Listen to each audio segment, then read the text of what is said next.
पहिला मुद्दा म्हणजे स्वच्छ भारत हे आपल्या माननीय पंतप्रधानांचं स्वप्न असून एक कदम स्वच्छता की ओर असा नारा त्यांनी दिलेला असताना भारतामधली विशेष करून महाराष्ट्रातली अनेक तीर्थक्षेत्र मात्र पवित्र तीर्थक्षेत्र म्हणत असताना अस्वच्छतेमुळे ती अपवित्र झालेली दिसतात। विशेष करून आषाढी वारीच्या वेळेला ज्या वेळेला 12 लाख भाविक आणि 12 लाख एवढे वारकरी त्या ठिकाणी जातात, जेवणाच्या आणि राहण्याच्या व्यवस्था तिथे होत असताना स्वच्छतागृहांच्या व्यवस्था मात्र त्या ठिकाणी झालेल्या दिसत नाहीत। जवळजवळ 21 दिवस या ठिकाणी घाणीचं साम्राज्य पसरतं, त्यामुळे दुर्गंधी आणि आजारांचा फैलाव होतो।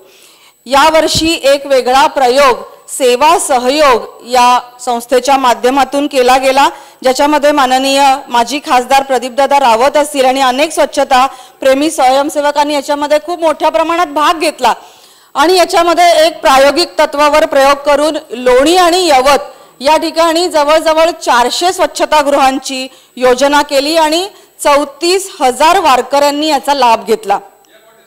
जवळजवळ 300 स्वयंसेवक या ठिकाणी अहोरात्र काम करून वारकऱ्यांना स्वच्छतागृह वापरण्याची प्रेरणा देत होते। मी शासनाचंही यावेळेला अभिनंदन करते की त्यांनी हाच प्रयोग पंढरपूरला करत असताना जवळजवळ 1000 टॉयलेट्स या ठिकाणी बसवली। 5 लाख भाविक नागरिकांनी आणि वारकऱ्यांनी याचा लाभ घेतला।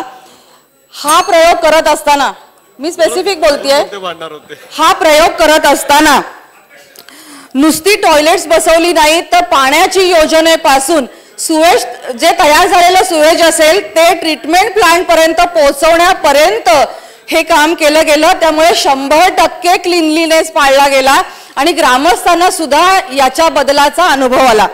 मला शासनाला ही विनंती करायची, माननीय वित्तमंत्री या ठिकाणी आहेत, की या अनुषंगाने मी तुम्हाला विनंती करते की देहू ते पंढरपूर आणि आळंदी ते पंढरपूर हे जे 2 मार्ग आहेत वारीचे, या दोन्ही मार्गांवरच्या प्रत्येक मुक्कामाच्या टप्प्यावर जर का ही योजना राबवली, फारसा खर्च येणार नाहीये, साधारणपणे 10 ते 12 कोटी एवढाच खर्च याच्यामध्ये अपेक्षित आहे, एवढा तरतूद आपण यावर्षी करावी आणि यावर्षीची जी वारी आहे तर त्याच्यामध्ये हा परिणाम आपण दाखवून द्यावा, एवढीच मी आपल्याला विनंती करते। आणखीन एक